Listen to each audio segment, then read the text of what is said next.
¿Qué tal, jóvenes cachimbos? Los saluda el profesor Rolando Rocha de Habilidad Verbal para desarrollar la semana 3. En esta semana vamos a evaluar de forma pormenorizada los tipos de ítems de que se compone la comprensión lectora, ¿no?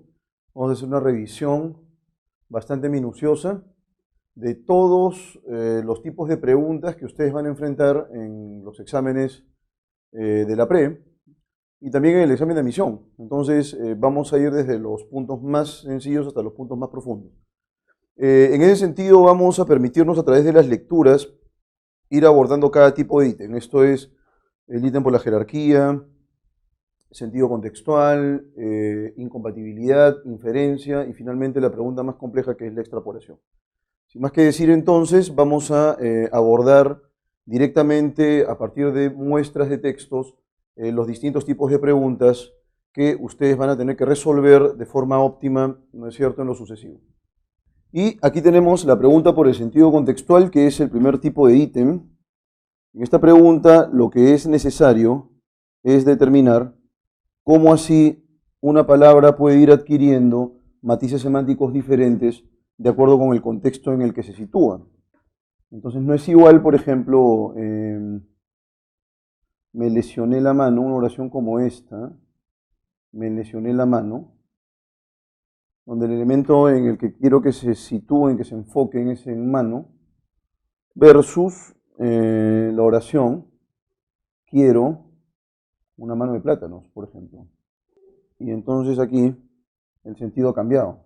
Entonces lo que tenemos que ser capaces de hacer, acá una mano es 5, lo que debemos ser capaces de hacer entonces es definir cuál es el sentido en contexto, en rigor. Entonces aquí una recomendación puntual es que no se sitúen en el sentido que ustedes conozcan, ¿no? De pronto uno puede saber de memoria que el sentido de la palabra, se me ocurre ahorita, felón es desleal, ese es el sentido de diccionario, pero probablemente felón en algún contexto pueda variar un poco el sentido del término.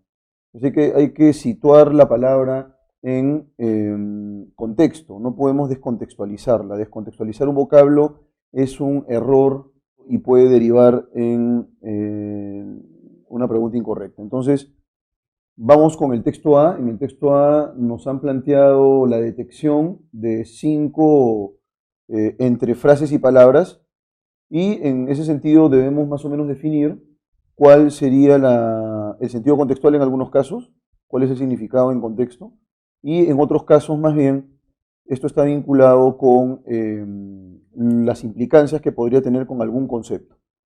Entonces, leamos el texto A, dice lo siguiente: si la historia tuviera infierno, César Borgia, duque de Valentinois, merecería en él un sitio aparte. Y acá tenemos la primera frase nominal, un sitio aparte, que es la frase por la cual nos van a preguntar. Presenta el fenómeno único de un ser nacido y organizado para el mal. O sea, este César Borgia, una persona bastante malvada, ¿no?, despiadada, tan extraño a las ideas de moralidad humana, como lo debe de ser un habitante de otro planeta, las leyes que rigen específicamente nuestro globo. O sea, para que veas tú el desapego por el orden moral que tenía César Borgia, ¿no?, este duque de los Valentinois. Los grandes malvados que han espantado al mundo con la enormidad de sus crímenes tuvieron todos más o menos su parte débil, su cuarto de hora de falta de ánimo o de arrepentimiento. Llega en su vida un momento en que se paran y miran con sobresalto hacia atrás. La juventud de Nerón presenta forma humana. Iván el Terrible, después de matar a su hijo, se encierra en el Kremlin, rugiendo de dolor. Alí Pachá permite a un viejo cerviche que detenga por la brida a su caballo en el dintel de una mezquita en Janina. Enjuga sin pestañear las sangrientas injurias que el viejo le escupe a la cara. Enjuga sin pestañear, nos piden ellos. Y amargas lágrimas ruedan silenciosamente hasta su barba blanca. Pero por el contrario, César Borgia llega de repente al endurecimiento. No conoce la duda, no siente lo que es el temor, no padece nunca lasitud. Su hoja de vida no registra ningún acto de contrición y parece que para él la palabra bondad no figurase en su diccionario, ¿no? Una persona impía, ¿no?, una persona despiadada. La palabra lasitud también es una palabra por la cual nos van a pedir. Bueno, entonces tenemos esos 5 elementos de los cuales debemos detectar el sentido contextual. Entonces arranquemos. 1. La expresión sitio aparte. Dice aquí, si la historia tuviera un infierno, César de Borgia, duque de Valentinois, merecería en él un sitio aparte, digamos por lo malvado que era este duque. Si merece un sitio aparte, ¿qué significa? ¿No? ¿Cuál es el sentido contextual? Ambiente ruin, espacio infernal, lugar destacado o mundo infame. O sea, si tú quisieras hacer una jerarquía entre personas malvadas, con total seguridad quien alcanzaría el pináculo de ese mundo de personas malvadas sería César de Borgia. En consecuencia es lugar destacado, ¿no? Una persona pues que no se andaba con miramientos al momento de hacer sufrir a otra, ¿no? La palabra extraño, que está apenas abajo, dice ahí, presenta el fenómeno único de un ser nacido y organizado para el mal. Tan extraño a las ideas de moralidad. Aquí extraño no es raro, ¿no? Sino más bien ajeno, ¿sí? La clave correcta en consecuencia aquí es la alternativa A, que está al margen, ¿sí?, de las ideas de moralidad humana. En el caso de la expresión enjugar sin pestañear, esta implica sobre todo, dado el contexto, aceptación, admiración, benevolencia e indiferencia. En este caso concreto, la clave correcta, a la luz de la idea en la cual está ubicada, enjuga sin pestañear las lágrimas, las sangrientas injurias que el viejo le escupe a la cara y amargas lágrimas ruedan silenciosamente hasta su blanca barba. Si, bueno, genera el efecto de llorar, ese rigor, porque se ha asumido lo que este viejo le está diciendo, ¿no? Lo asumes y por esa razón lloras. Si no lo hubiera afectado, no hubiera llorado. En ese sentido, la palabra correcta es aceptación, alternativa A. En el caso de la siguiente pregunta, pregunta número 4, a la palabra endurecimiento se le puede oponer. Si se le puede oponer, lo que requerimos es un antónimo contextual. Un antónimo contextual. Endurecimiento implica conversión, implica humanidad, implica fidelidad, reblandecimiento. Noten ustedes que nos están pidiendo el código, el antónimo, perdón. En el caso de endurecimiento tiene que ver con la neutralización de las emociones, ya lo había dicho. Lo contrario sería más bien la sensibilidad. Y en ese sentido el término se vincula con la palabra humanidad. ¿Sí? Humanidad. Alternativa B. 5. Dado el contexto, la palabra lasitud, que es una palabra cuyo significado es debilitamiento, se opone, esta o es antónimo de convicción, crueldad, animosidad, imperio. En el caso de César Borgia, porque se refiere esta palabra a César Borgia, y me voy a permitir citarlo, no conoce la duda, no siente lo que es el temor, no padece nunca lasitud, que es debilitamiento, ¿no? Lo contrario más bien sería crueldad. La palabra crueldad está vinculada con una persona que toma el toro por las astas, ¿no? Bueno, señores, la clave de sentido contextual es de las palabras o frases son las que acabo de plantear. Dicho esto, lo que corresponde en este momento es revisar algunos otros ítems vinculados, por supuesto, con el tipo de pregunta que se evalúa en la pre-San Marcos. Sigamos. Y entonces lo que corresponde ahora es desarrollar la pregunta por incompatibilidad. ¿A qué nos referimos con pregunta por incompatibilidad? A la negación de alguna de las ideas del texto. Esto quiere decir entonces que, dada una idea, por ejemplo, Vizcarra disolvió el Congreso, ¿sí? Sería incompatible, por ejemplo, plantear una idea como la siguiente, ¿no? Vizcarra aceptó la situación actual del Congreso. Eso sería incompatible, ¿no? Entonces hay una serie de matices que va adquiriendo la incompatibilidad que por supuesto tenemos que repensar, ¿no? La incompatibilidad no solamente trabaja a nivel textual, sería muy sencillo colocar una oración, se me ocurre ahorita esta oración que está aquí planteada, ahí la voy a delimitar, ¿sí? La palabra edificio tiene un diseño poco convencional, dice aquí. Solamente este edificio está diseñado solo para socialmente este edificio está diseñado solo para billonarios. Permite una interesante comparación con un termitero. En conclusión, la obra resulta muy onerosa, muy pesada, muy molesta. Frente a otros edificios, este ahorra más. El hormigón del edificio es siempre más caliente que el aire. El uso eficiente de la energía demanda gastos elevados. Los edificios convencionales consumen mucha más energía. Y 3,5 millones es lo que demandó la venta del diseño. Nos piden definir si es correcto o incorrecto de acuerdo con la lectura, ¿no? Así que vamos a determinar lo que es compatible e incompatible. Al igual que un termitero, el Eats Gate está ventilado, refrigerado y calefaccionado por medios totalmente naturales.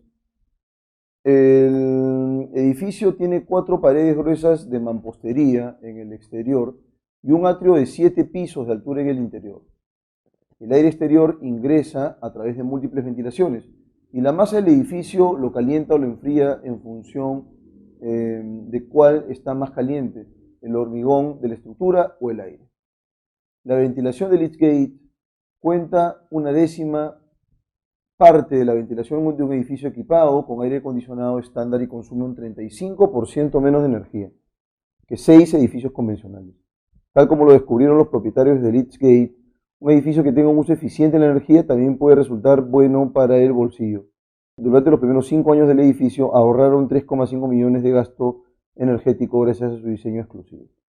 Entonces, luego de leer el texto, ¿no? Hay que identificar los enunciados que son compatibles de los incompatibles. Nos están estableciendo una conexión entre un termitero y el Liftgate. Nos están señalando una serie de propiedades.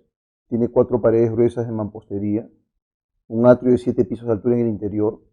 El aire exterior ingresa a través de múltiples ventilaciones y la masa del edificio lo calienta o lo enfría en función de cuál está más caliente, el hormigón de la estructura o el aire.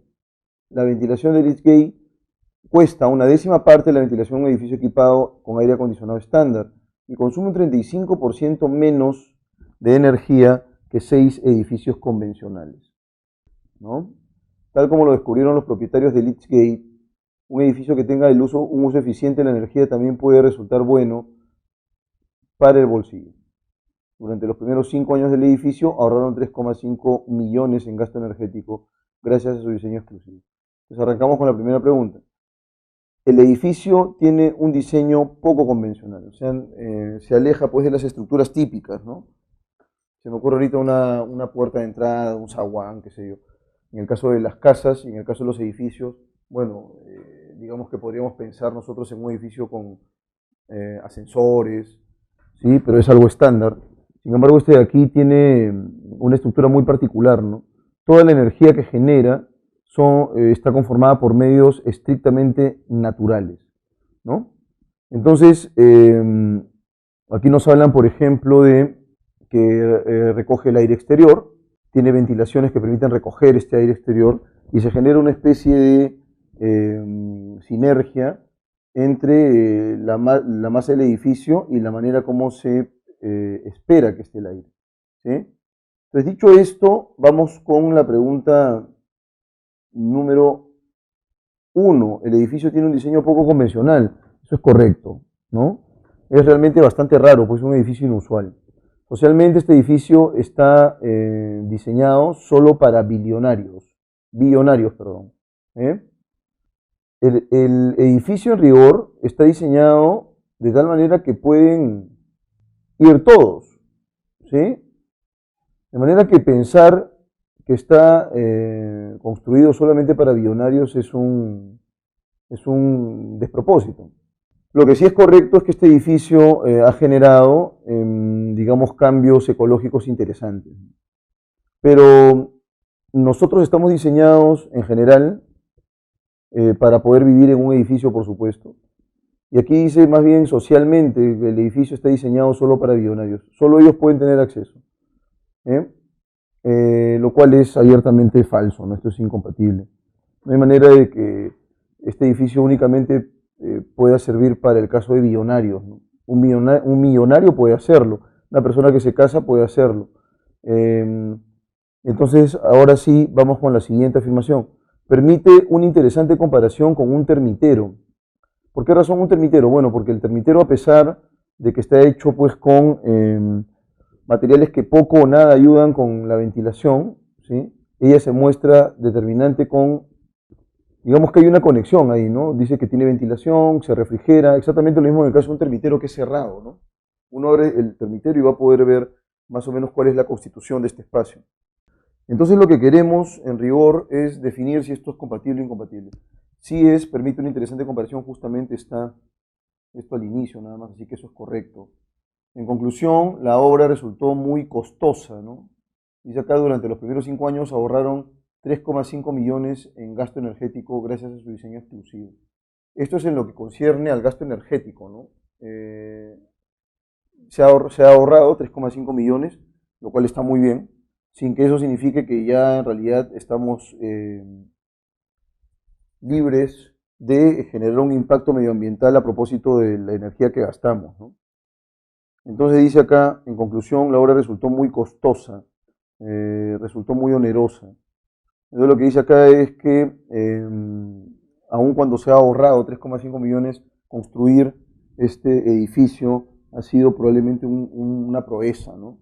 Y por esa razón los añadidos que estoy haciendo.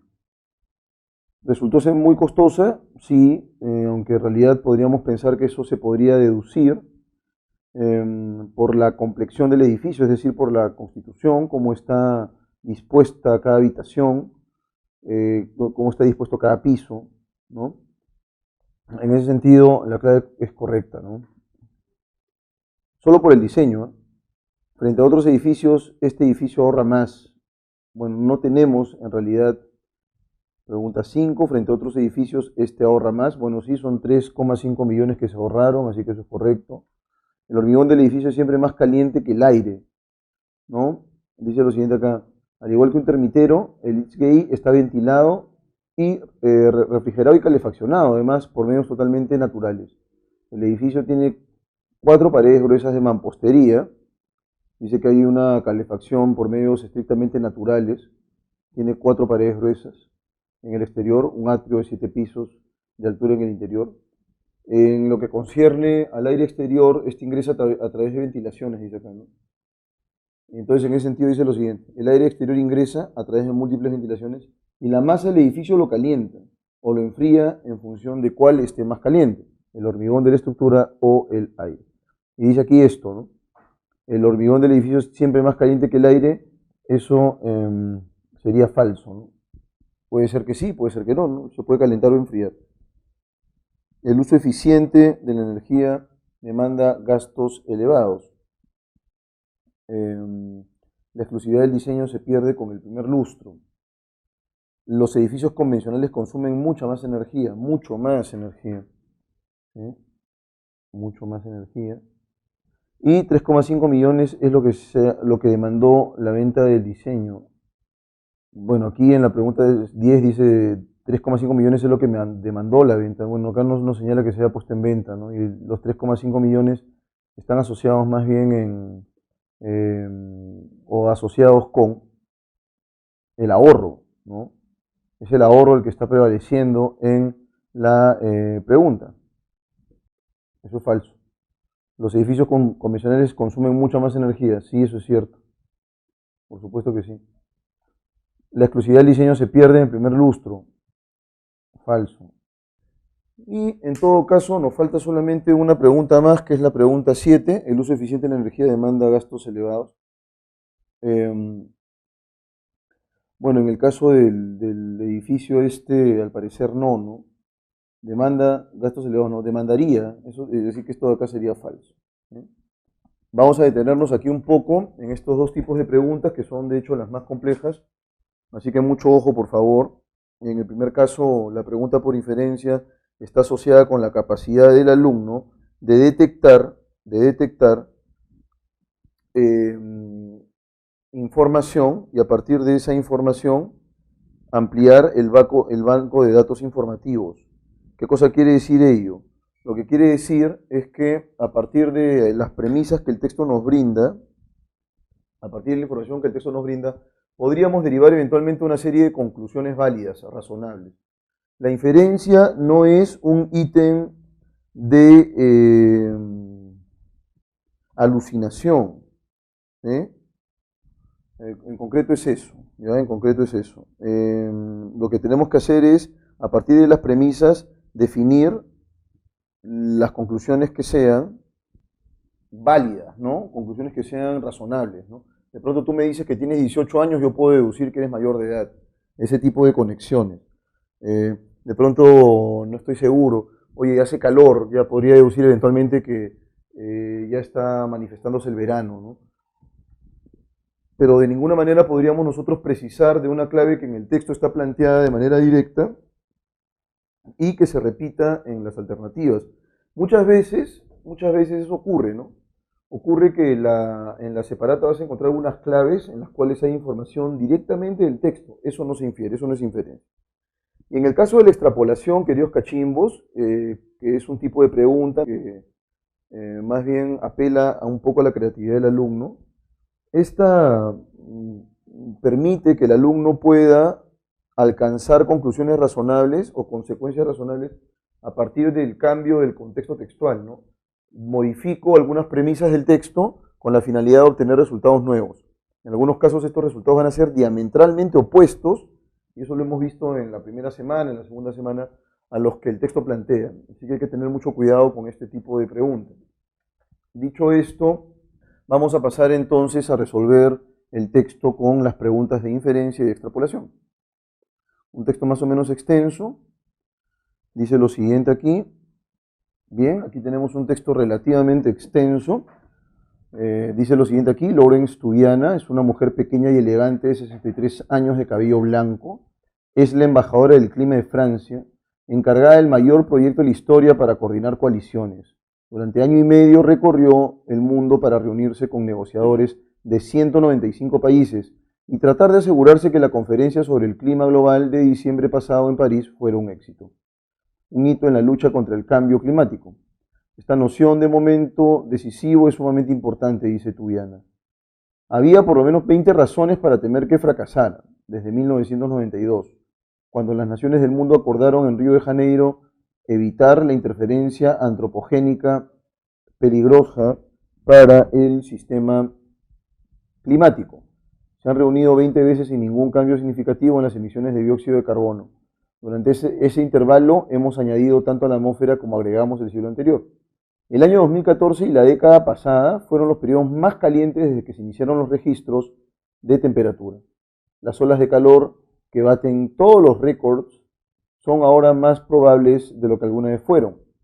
Gran parte de la cubierta de hielo de la Antártida Occidental, informaron los científicos en 2014, está condenada a derretirse, lo que significa que en los siglos futuros el nivel del mar aumentará 1,2 metros y probablemente mucho más.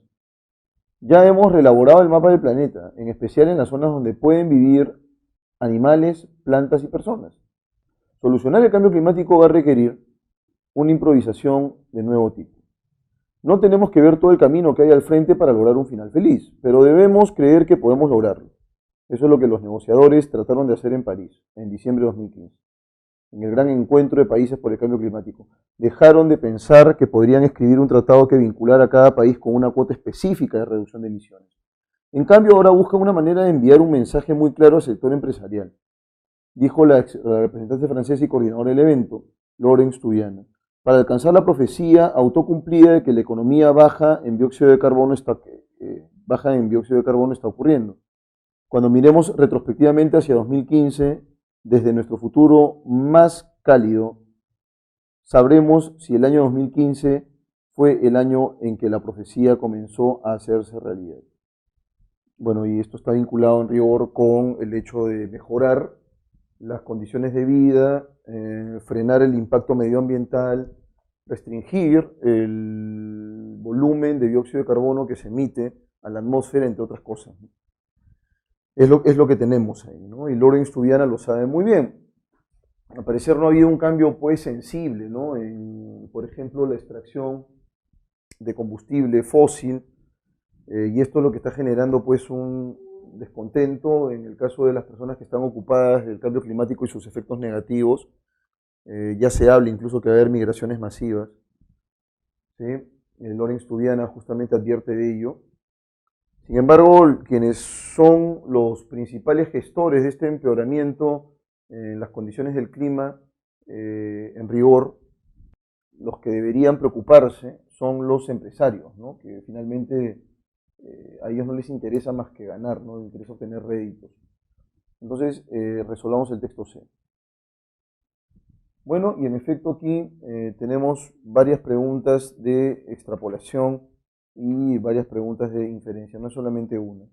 Se deduce del texto que la reelaboración del mapa del planeta afectará inevitablemente la flora y fauna de las costas de lugares inaccesibles, las zonas costeras habitadas, los países emisores de dióxido, los países signatarios del dióxido. Entonces, lo que va pues a afectar de manera directa y con total seguridad las zonas costeñas habitadas, ¿no? ¿Por qué? Porque, por ejemplo, en las zonas costeñas sube el nivel del mar y lo que vas a tener una inundación en esa casa que nadie la salva, ¿no? Los cimientos podrían debilitarse, qué sé yo. Entonces va a haber una afectación a las zonas costeras habitadas, alternativa de un maremoto, por ejemplo, un crecimiento del nivel del mar va a generar necesariamente que estas casas queden inhabitables, ¿no? O pregunta de inferencia nuevamente, se infiere el texto que para Lawrence Tubina el carácter de profecía autocumplida de las medidas acordadas en París depende de que éstas se difundan masivamente, se discutan por fin, se implementen ya, se suscriban pronto. ¿Cuál sería la clave correcta? La clave correcta aquí, ya que está asociado con las medidas acordadas en París, es decir, esta descarga de dióxido de carbono se vuelva más lenta o en su defecto se radique, ¿no? Bueno, en el caso se señala aquí, los empresarios son los primeros que deberían andar preocupados por ello, pero eso no ocurre, ¿no? Depende de que éstas se difundan masivamente, se discutan por fin, se implementen ya, esa es la clave correcta, ¿no? Y finalmente se suscriban pronto. Si los acuerdos de París 2015 se hubieran tomado en Río de Janeiro 1992 y se hubiesen implementado a partir de entonces, probablemente, ¿no? O sea, no estamos hablando de 2015, es decir, hace 4 años, sino hace el siglo pasado, ¿no? 1992. ¿Qué hubiera ocurrido si ya a partir de ahí los países hubieran sido conscientes del daño que le están haciendo al planeta y hubieran tratado de socapar esa deficiencia? ¿Cuál sería la clave correcta? Si los recuerdos de París 2015 se hubiesen tomado en Río de Janeiro y se hubiesen implementado a partir de entonces, lo más probable es que se hubiese conseguido una ralentización del fenómeno de calentamiento global, probablemente se hubiera conseguido una mayor camaradería con otros colegas a fin de impulsar medidas que favorezcan al medio ambiente, entre otras cosas, ¿no? Entonces aquí dice en la alternativa A, China habría superado a Estados Unidos como emisor de carbono. No, en absoluto. Luego dice aquí, la reelaboración del mapa del planeta sería más justa. Las compañías petroleras insistirían en los impuestos y finalmente los hielos de la Antártida no estarían tan amenazados, eso es cierto, ¿no? Sin embargo, los deshielos son realmente impresionantes. Y eso lo que va a generar también es, en el caso del hábitat del oso polar, por ejemplo, un problema, ¿no? Bien, entonces, ¿cuál sería la clave correcta? Si se hubieran tomado medidas desde 1992 y no desde 2015, entonces lo lógico es que la alternativa de los hielos de la Antártida no estarían tan amenazados. Y finalmente, si en el futuro se llega a la convicción de que 2015 no fue el año profético que se esperaba, ¿no? Si se llega pues a conciliar eso, se llega a plantear eso, el año profético que se esperaba en el sentido de que iba a haber pues un mayor desajuste, ¿no? ¿Cuál sería la clave en la pregunta 4? El mensaje de Lawrence Tubiana cumpliría su propósito. Aquí en realidad todo sería, ¿no? Cumpliría, todo se tiene que plantear en modo potencial. Sería, porque es una posibilidad. Habrán, no, habrían alcanzado. Se lo evocaría. Entonces la clave correcta ahí es, ¿el mensaje de Lawrence Tubiana cumpliría su propósito? No. La segunda mitad del siglo XXI no sería tan cálida como se teme. Los científicos habrán alcanzado al fin el control del clima y se lo evocaría desde los escombros del desastre climático. Efectivamente, la clave correcta sería la alternativa D. Vamos ahora con el texto final de esta sección.